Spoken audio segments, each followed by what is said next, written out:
আসসালামু আলাইকুম। বাংলাদেশ বেতার রংপুর। স্থানীয় খবরে আমন্ত্রণ জানাচ্ছি কামরুল লায়লা। আজ ১১ই জ্যৈষ্ঠ জাতীয় কবি কাজী নজরুল ইসলামের ১২৫তম জন্মবার্ষিকী।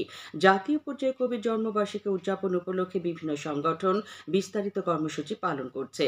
কর্মসূচির মধ্যে রয়েছে কবির মাজারে পুষ্পস্তবক অর্পণ, রুহের মাগফিরাত কামনা করে দোয়া, আলোচনা সভা ও সঙ্গীতানুষ্ঠান। অসাম্প্রদায়িক চেতনা এবং নজরুল প্রতিপাদ্যকে সামনে রেখে এবার জাতীয় কবির জন্মবার্ষিকী উদযাপিত হচ্ছে। রাষ্ট্রপতি মোহাম্মদ শাহাবুদ্দিন এবং প্রধানমন্ত্রী শেখ হাসিনা দিবসটি উপলক্ষে পৃথক বাণী দিয়েছেন। রাষ্ট্রপতি মোহাম্মদ শাহাবুদ্দিন তার বাণীতে বলেন, ব্রিটিশ বিরোধী আন্দোলন, ৬৯-এর গণ অভ্যুত্থান এবং মহান মুক্তিযুদ্ধ সহ বাঙালি প্রতিটি আন্দোলন সংগ্রামে অনুপ্রেরণা জুগিয়েছে নজরুলের কবিতা ও গান। প্রধানমন্ত্রী শেখ হাসিনা তার বাণীতে বলেন, কবি নজরুল তাঁর প্রত্যয়ী ও বলিষ্ঠ লেখনীর মাধ্যমে বাংলাদেশের মানুষকে মুক্তি সংগ্রামে অনুপ্রাণিত ও উদ্দীপ্ত করেছেন। নজরুলের সাহিত্যের বিচিত্রমুখী সৃষ্টিশীলতা আমাদের জাতীয় জীবনে এখনো প্রাসঙ্গিক। জাতীয় কবি কাজী নজরুল ইসলামের জন্মবার্ষিকী উপলক্ষে সংস্কৃতি বিষয়ক মন্ত্রণালয় আজ থেকে ৩ দিনব্যাপী অনুষ্ঠানমালার আয়োজন করেছে। এ উপলক্ষে আজ বিকেলে রাজধানী শাহবাগে জাতীয় জাদুঘরে অনুষ্ঠানমালার উদ্বোধন করা হবে।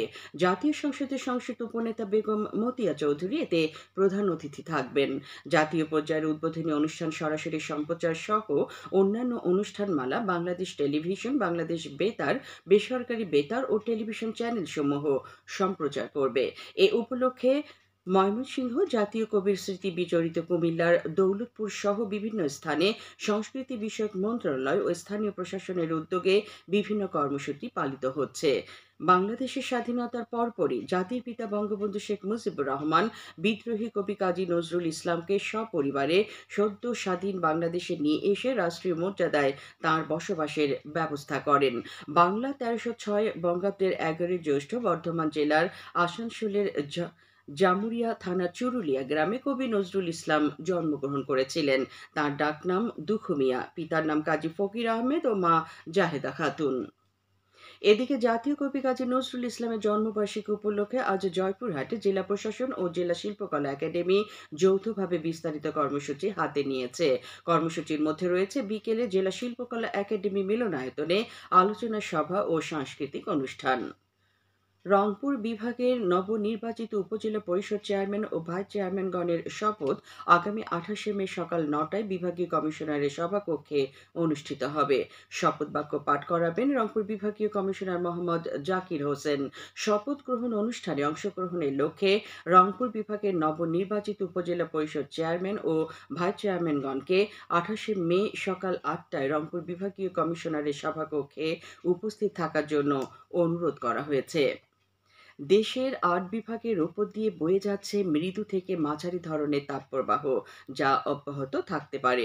একই সঙ্গে সারা দেশে দিনের তাপমাত্রা প্রায় অপরিবর্তিত থাকতে পারে এবং রাতের তাপমাত্রা সামান্য বাড়তে পারে। এছাড়া জলীয় বাষ্পের আধিক্যের কারণে পরিবেশে অস্বস্তি ভাব বিরাজমান থাকতে পারে। আবহাওয়াবিদ আবুল কালাম মল্লিক গতকাল জানিয়েছেন, বঙ্গোপসাগর এলাকায় অবস্থানরত সুস্পষ্ট লঘুচাপটি নিম্নচাপে পরিণত হয়েছে। পূর্ব মধ্য বঙ্গোপসাগর ও তৎসংলগ্ন পশ্চিম মধ্য বঙ্গোপসাগর এলাকায় সৃষ্ট নিম্নচাপটি উত্তর পূর্ব দিকে অগ্রসর হচ্ছে। এটি আরও ঘনীভূত হয়ে উত্তর উত্তর পূর্ব দিকে অগ্রসর হতে পারে। নিম্নচাপের প্রভাবে ঢাকা, খুলনা, বরিশাল, চট্টগ্রাম ও সিলেট বিভাগের ২-১ জায়গায় অস্থায়ীভাবে দমকা ঝোড়ো হাওয়া সহ বৃষ্টি, বজ্রসহ বৃষ্টি হতে পারে। এছাড়া দেশের অন্যত্র অস্থায়ীভাবে আংশিক মেঘলা আকাশ সহ আবহাওয়া প্রধানত শুষ্ক থাকতে পারে। জয়পুরহাটে সাংবাদিকদের ৩ দিনব্যাপী বেসিক জার্নালিজম প্রশিক্ষণ কর্মশালা আজ শুরু হয়েছে। সকালে শহরের মুজিবুর রহমান ঢালী স্মৃতি মিলনায়তনে এই প্রশিক্ষণ কর্মশালার উদ্বোধন করেন রাজশাহী বিশ্ববিদ্যালয়ের গণযোগাযোগ ও সাংবাদিকতা বিভাগের প্রধান অধ্যাপক ডক্টর প্রদীপ কুমার পাণ্ডে। অনুষ্ঠানে সভাপতিত্ব করেন জয়পুরহাট সদর উপজেলা পরিষদ chairman SM. Sulaiman Ali. Press institute of Bangladesh PIB আয়োজিত এই প্রশিক্ষণ কর্মশালায় জেলার বিভিন্ন মিডিয়ায় কর্মরত ৩০ জন সংবাদকর্মী অংশ নিচ্ছেন। বাংলাদেশ পুলিশের ওপেন হাউস ডে আগামীকাল সকাল ১১টায় রংপুরের মিঠাপুকুর থানায় অনুষ্ঠিত হবে।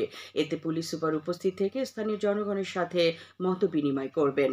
এছাড়া আগামী সোমবার রংপুর কোতোয়ালি থানায় পুলিশের ওপেন হাউস ডে অনুষ্ঠিত হবে। এতে অতিরিক্ত পুলিশ সুপার উপস্থিত থেকে সাধারণ জনগণের সাথে মতবিনিময় করবেন।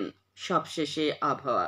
আজ সন্ধ্যে ৬টা পর্যন্ত পূর্বাভাসে বলা হয়েছে দেশের অভ্যন্তরীণ নদীবন্দরগুলোর জন্য কোনো সতর্কবাণী নেই এবং কোনো সংকেতও দেখাতে হবে না। খবর শেষ হলো। আমাদের পরবর্তী স্থানীয় খবর প্রচারিত হবে সন্ধ্যে ৭টায়।